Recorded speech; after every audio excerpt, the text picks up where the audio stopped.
¿Cuándo fue la última vez que estuvieron tan emocionados por algo bueno que les sucedió que querían contárselo a todo mundo? Porque cuando pensamos en estos momentos que son de tanta bendición, de tanta alegría para nosotros, que queremos contárselo a todo mundo, que a lo mejor para alguien que no lo vivió, que no sabe lo que significa para nosotros, no tiene esa dimensión de lo grande que es, a lo mejor nos miran y nos ven hasta raro, ¿no? Así de que, ¿y eso qué tiene de extraordinario?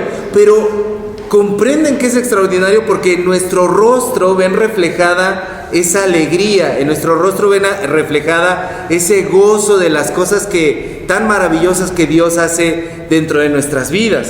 Entonces, cuando pensamos en cuándo fue la última vez que me pasó algo tan maravilloso que yo quise compartírselo a los demás, indudablemente estamos hablando de la palabra esperanza.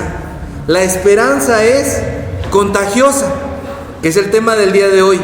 Cuando te pasa algo muy bueno, simple y sencillamente quieres compartirlo con los demás. Y el día de hoy aquí en Lucas 2, en los versículos 8 al 20 que estamos leyendo, vemos algunas características de este tipo de esperanza. Ya hemos hablado de características un poco más duras de la cuestión de la esperanza, pero hoy toca el lado amable de la esperanza. Y en primer lugar, en los versículos 8 al 20 de Lucas 2, vemos algo que quizá también lo damos por sentado, lo pasamos por alto, pero que tiene mucho significado. ¿Cuántos pastores recibieron la revelación de parte de los ángeles? ¿Quién me dice? Exacto, nada más dice los pastores. Y si se fijan, en primer lugar, ¿cuántos ángeles hay hablando con los pastores? Primero, uno. Y después de que dan el anuncio, dice que aparece una multitud de las huestes celestiales. Así que ni los ángeles eran uno solo, ni los ángeles se quedaron solamente con uno. Aunque en un principio solamente era un ángel, cuando llega el momento de la celebración, cuando llega el momento del festejo, ahí se aparecen las huestes celestiales.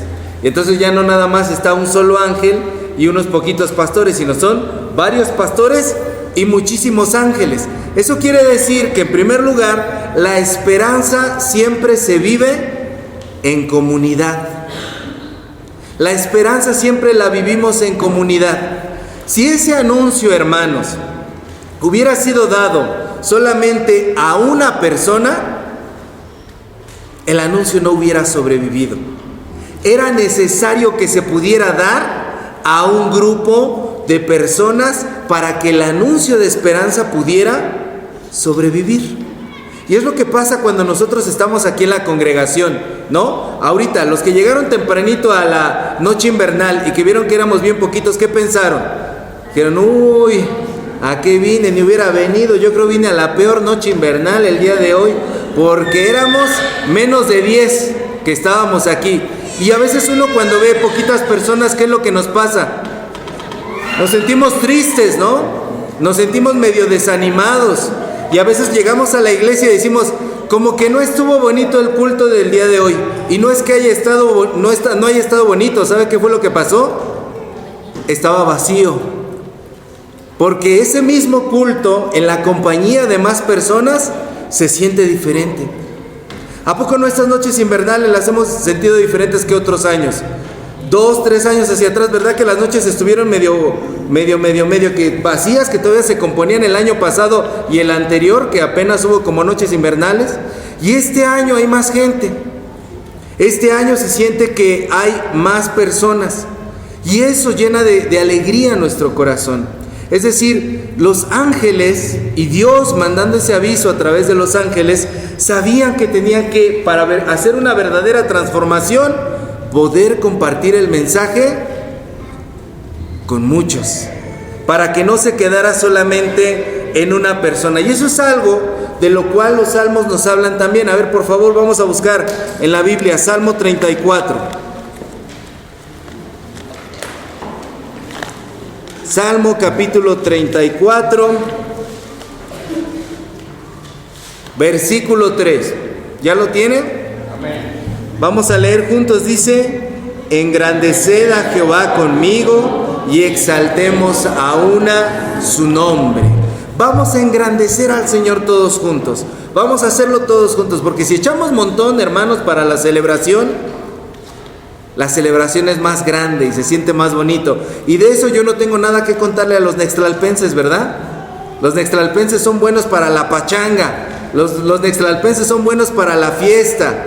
De repente, en los planes de trabajo, el tiempo que puede estar aquí, decimos en la junta de administradores: vamos a hacerlo de esta manera.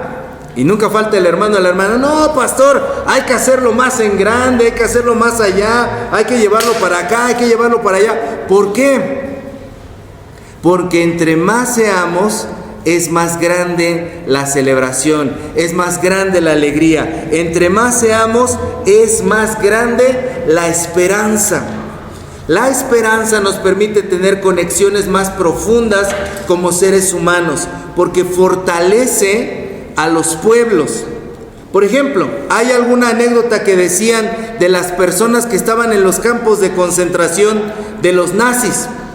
Algunos historiadores dicen que los grupos que pudieron sobrevivir a ese terror tan terrible que fue en los campos de exterminio nazi fueron aquellos que tenían una fe. Y como tenían una fe, tenían una esperanza. Y como tenían una fe y tenían una esperanza, aunque estaban allá adentro y los iban a matar y sus días estaban contados, ¿saben qué hacían dentro de los campos de concentración? Comunidad.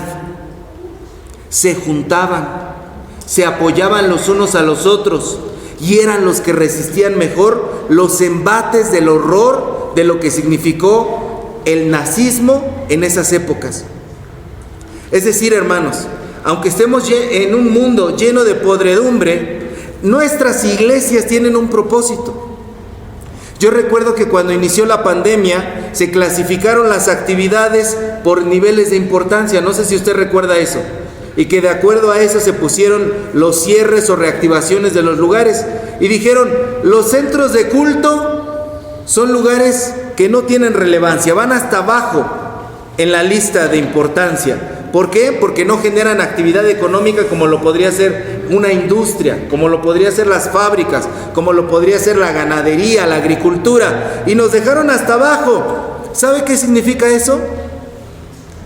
Que el gobierno a veces no tiene verdadera noción de lo que estos centros de fe significan para una sociedad. La iglesia es un lugar que le da esperanza a las personas. Yo no sé si usted lo viva, pero un día podemos venir todos cabizbajos, todos achicopalados, pero salimos de este lugar, hermanos, y salimos llenos de esperanza. Y nuestra sociedad necesita lugares en donde la esperanza pueda ser fortalecida. ¿Y sabe por qué hay esperanza? Porque aquí Dios se mueve en medio de la alabanza de su pueblo. Estando juntos nos animamos los unos a los otros. A veces hasta somos un poco derrotistas y decimos cuando viene poquita gente: tú dijiste, Señor, que donde había 2 o 3 reunidos, allí estabas tú. Y siempre se nos sale ese versículo porque vemos que somos bien poquitos. Pero yo nunca he visto a nadie que se le ocurra decir ese versículo cuando estamos llenos en la congregación. Porque cuando estamos llenos en la congregación, hermanos, estamos más fortalecidos por medio de la esperanza. Y eso es algo que los ángeles y los pastores pudieron experimentar. La esperanza siempre se vive en comunidad. Así que, hermano, usted nunca se aísle. Nunca viva en el modo solitario. Para que podamos tener esperanza verdadera de parte de Dios, necesitamos vivir en comunidad. Punto número 2, hermano. La esperanza no puede frenarse. La verdadera esperanza no puede frenarse. ¿A quién le dieron el aviso los ángeles? ¿A quiénes? Los pastores, hermanos, no eran absolutamente nadie. No importaban, eran pobres, eran de la clase más baja que se podía tener en aquella época, y sin embargo, el mensaje de esos hombres ha llegado hasta 2000 años después a nosotros. Cuando nosotros leemos Lucas 2 del 8 al 20, el mensaje de esos pastores no se quedó solamente en ellos, sino que llegó hasta nuestros días. Versículo 18 de Lucas 2, ¿lo puede leer junto conmigo? Dice: y todos los que oyeron se maravillaron de lo que los pastores les decían. En ese versículo estás tú. En ese versículo estás tú y estoy yo. Todos los que lo oyeron se maravillaron de lo que les decían. ¿Quiénes oímos de eso? Nosotros oímos de ese anuncio. No fue solamente la gente de ese lugar y de ese momento histórico.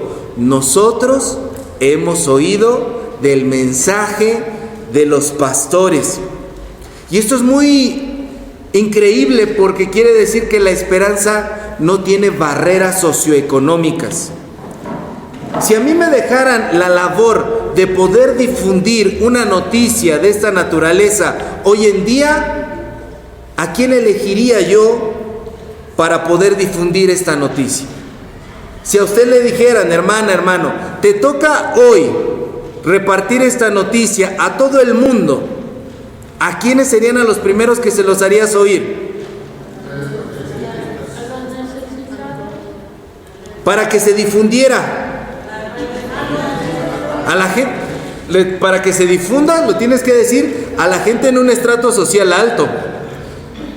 Tendrías que ir con los que tienen los medios de comunicación y el poder de la información para que eso se difunda, para que pueda llegar a todos lados. Porque hoy en día pensamos a partir de un pensamiento capitalista, ¿verdad? Lo vemos a partir de esa noción que nos da la época moderna de que debemos de compartir solamente a los estratos altos y solamente con quien tiene el poder. Si yo quiero que algo se sepa, aparte de ir con la vecina más chismosa del barrio, que es así, se encarga de difundirlo bien rápido, tengo que ir con alguien que pueda tener las palancas, el dinero y el poder de hacer llegar esa noticia rápidamente. Sin embargo, Dios nunca actuó así. En algún estudio con los jóvenes, cuando veíamos la serie Los Elegidos de Jesús, yo les decía, si tú tuvieras que hacer el mismo trabajo de Jesús hoy en día, ¿a quiénes elegirías? Y entonces empezaban a poner sus perfiles, sus currículums, fulanito, peranganito, que tenga estos requisitos, que sea así, que tenga tal preparación, que bla, bla, bla, bla, bla, bla. Bueno, pues Jesús escogió a la peor calaña de su época, a los más pobres. Y desde entonces nuestro Señor, podemos ver cómo fue que nuestro Señor también habló a los estratos sociales más bajos. ¿Qué poder tenían estos pastores para hablar en su sociedad de esa época? ¿Quién los iba a escuchar? ¿Los gobernantes? ¿Los reyes? ¿Quién los iba a fumar? ¿Por qué medios tenían ellos para poder difundir el mensaje? Y sin embargo, el mensaje de esperanza de Dios se propagó hasta 2000 años después. Eso quiere decir que la verdadera esperanza no puede frenarse. No hay límites para la esperanza, hermana, hermano. Cuando tú pienses que tu esperanza no puede florecer, cuando tú pienses que tu esperanza no puede ir más allá, cuando tú pienses que tu esperanza no puede materializarse y que llegues a pensar en tu mente y en tu corazón, esto que yo anhelo, esto que yo deseo, es imposible que se realice.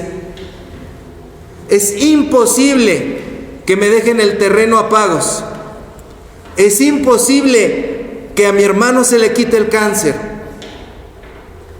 Es imposible que estas cosas puedan suceder. La verdadera esperanza no puede frenarse.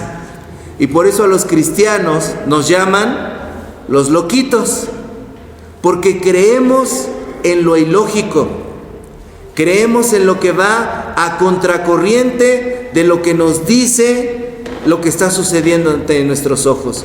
Pero la verdadera esperanza no puede frenarse. Esa chispita que iniciaron los pastores en esa noche fue un fuego, una llama inextinguible que hasta nuestros días resuena. Y el testimonio de esas personas, aunque no conocemos sus nombres, sigue vivo en nuestros corazones.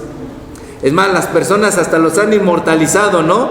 Cada que alguien pone un nacimiento en su casa, no hay nacimiento sin niño Dios, no hay nacimiento sin animalitos, no hay nacimiento sin el ángel, pero no hay nacimiento sin los pastores.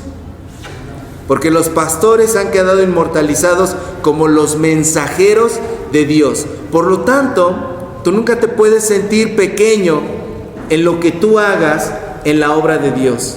Y tú nunca puedes subestimar las palabras de fe y de esperanza que tú le compartas a alguien. Cuando tú compartes una palabra de esperanza, cree que la verdadera esperanza no puede frenarse. Y esa palabra que tú estás diciendo en ese momento, tú no tienes ni idea hasta dónde pueda llegar a parar. Y en tercer lugar, hermanos, este mundo necesita esperanza. Este mundo necesita esperanza. ¿Por qué vino este anuncio de los ángeles a los pastores? ¿Y qué fue lo que les dijeron los pastores? Por favor, lean conmigo el versículo 10 y 11. Dicen: pero el ángel les dijo: no temáis, porque he aquí os doy nuevas de gran gozo, que será para todo el pueblo, que os ha nacido hoy en la ciudad de David un Salvador, que es Cristo el Señor. ¿Saben por qué este mensaje fue relevante para los pastores? Porque el pueblo de Israel llevaba cientos de años esperando que esto pudiera realizarse. Hubo gente de Dios, profetas, hombres de Dios que incluso lo profetizaron y lo predicaron, que este día iba a llegar, que se murieron sin haberlo visto. Y hasta el último día de sus vidas, hasta el último aliento que Dios les concedió, ellos creían que ese día iba a llegar. Pero la situación era tan terrible, la situación era tan macabra, tan tenebrosa, que la gente vivía clamando día tras día. Una de las oraciones principales que tenían los judíos en aquella época era que por fin el Mesías viniera a esta tierra, que el Cristo viniera, que el Mesías viniera. Esa era una oración del diario, así como a veces nosotros damos gracias por los alimentos, o en la mañana o en la noche. Ellos se iban a dormir pensando cuándo sería el día que iba a venir ese Cristo para ellos, ese Mesías para ellos. Por lo tanto, cuando los ángeles le hablaron a los pastores, no les estaban hablando en un terreno a gente que desconociera. Esta gente, tuvieran 30 años, 20 años, 40 años, llevaban toda su vida esperando que eso sucediera. Sus padres les habían contado, sus abuelos les habían dicho, y probablemente en ellos estaba la incredulidad de: a nosotros no nos va a tocar, no nos va a tocar ver ese cambio, no nos va a tocar ver ese gran día. Y el mensaje que los ángeles les dieron significó para ellos eso que tanto habían anhelado. Y el día de hoy, hermanos, en este mundo lleno de desgracias, lleno de terrorismo, lleno de desastres naturales, lleno de narcotráfico y crimen organizado, de asesinatos, de delincuencia, de asaltos, de corrupción, de desempleo, de violencia intrafamiliar, de violencia contra la mujer, en un mundo en el cual, en una sociedad, en especial la sociedad mexicana, parece tan deshecha, nosotros a veces estamos como aquellos de aquella época, pensando: a nosotros no nos va a tocar el cambio. Y sexenio tras sexenio en nuestro país viene un nuevo partido, o el mismo partido vestido de un nuevo partido, y nos dicen que va a cambiar la situación, Y somos ya de los que no creen en nada y decimos, no, a nosotros no nos va a tocar ver ese cambio. ¿Quién podrá cambiar México? Hermanos, ¿quién podría quitar la corrupción de México? Solamente Dios.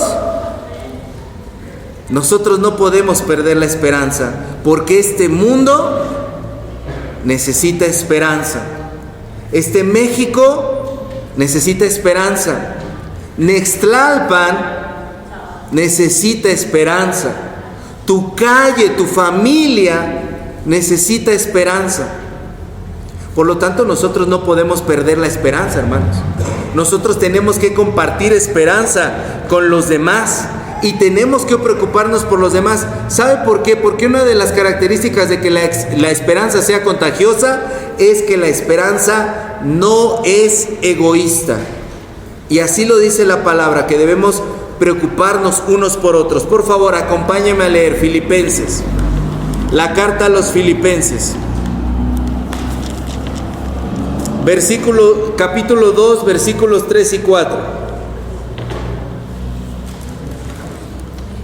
Filipenses 2, versículos 3 y 4. ¿Ya lo tienen? Leemos juntos, dice: nada hagáis por contienda o por vanagloria, antes bien con humildad, estimando cada uno a los demás como superiores a él mismo, no mirando cada uno por lo suyo propio, sino cada cual también por lo de los otros. La esperanza no es egoísta.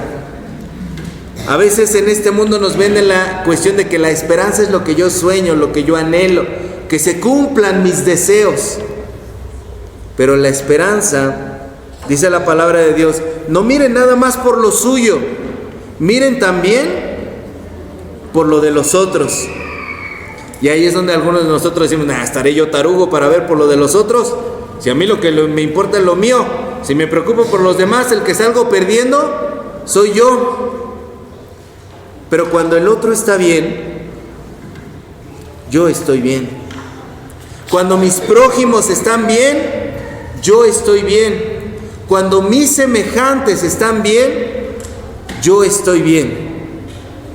Así que, hermanos, la esperanza el día de hoy nos enseña que tenemos que actuar con humildad y considerar también a las otras personas. Siempre hay alguien a nuestro lado que necesita una palabra de esperanza. Y a veces como cristianos somos tan egoístas, hermanos. Nos hacemos unas barreras mentales horrorosas en nuestra cabeza.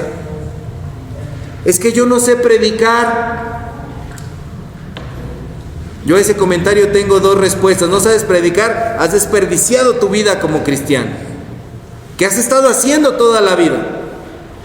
Pero ok, no sabes predicar. ¿Orar no sabes? Siempre puedes orar por otro. Siempre puedes compadecerte del otro y orar por esa persona. Y tú no sabes de verdad cómo puede confortar el corazón de otra persona el simple y sencillo hecho de que lo escuches, de que le abraces y de que le regales una oración. ¿Puedo orar por ti?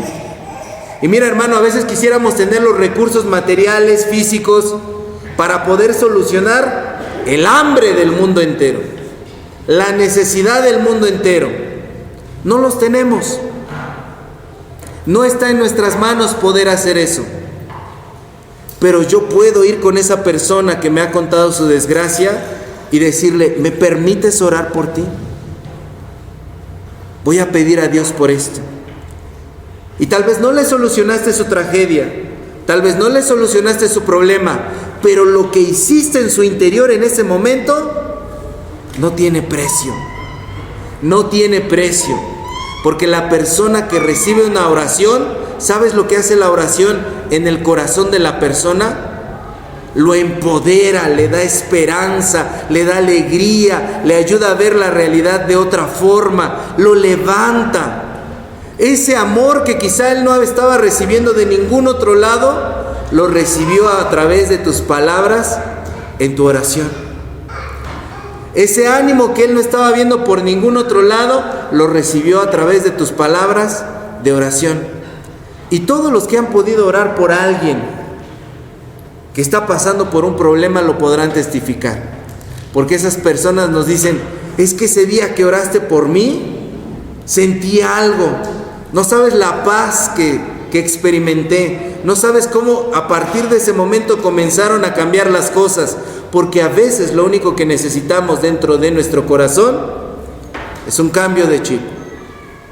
Y eso proviene única y exclusivamente de la presencia de Dios.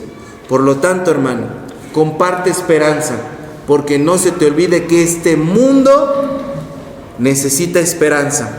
Y decía un pastor, y decía muy bien, a veces si no le ponemos rostro a los problemas, si no le ponemos nombre a los problemas, no podemos encontrar solución. No pienses como te estoy diciendo, este mundo necesita esperanza. Piensa en el nombre de la persona que tú conoces que está pasando por un mal momento. Juanito necesita esperanza. Panchita necesita esperanza. Pablito necesita esperanza. Doña Chonita necesita esperanza. ¿Y sabes de quién puede provenir esa esperanza? Viene de Dios a través de ti, a través de mí. Mi hijo, mi hija, mi esposo, mi esposa, mi vecino necesita esperanza. Ellos necesitan esperanza. ¿Y sabes? El día de hoy nosotros somos esa multitud de huestes celestiales. Nosotros somos los ángeles que debemos compartir la esperanza, porque este mundo lo necesita, hermanos. Así que cuando pienses que la esperanza es contagiosa, recuérdalo, solamente hay esperanza cuando la vivimos en comunidad. Solamente hay esperanza cuando esta esperanza no puede frenarse, y solamente hay esperanza cuando nosotros nos decidimos a compartirla. No la detengas, hermano. Permite que Dios dé esperanza a través de ti. ¿Quién de aquí quiere ser un instrumento de esperanza? ¿Quién de aquí quiere llevar esperanza a los demás? Hermano, llénate de la esperanza del Señor, porque Dios ha puesto palabras de esperanza en tu boca. Amén. Póngase de pie, vamos a orar. Amado Señor, te damos gracias porque hemos aprendido 3 cosas maravillosas, Señor, sobre la esperanza: que es arriesgada, que es perseverante y que es contagiosa. Y nosotros queremos participar de la esperanza que única y exclusivamente se encuentra en ti. Ayúdanos, Padre, a poder ser esos canales de esperanza, a transformarnos en tus mensajeros y a poder compartir con otros como tú has querido que nosotros compartamos, Señor. Bendice tu pueblo, Señor, y en cada corazón de mis hermanas y hermanos en esta noche que se sientan desesperanzados, ayúdanos, Señor, a poder dar, Señor, esa esperanza llenándonos primeramente nosotros. Reconforta los corazones, levanta las vidas y permite, Padre Celestial, que nosotros salgamos adelante en la esperanza que solamente proviene de ti. En Cristo Jesús. Amén.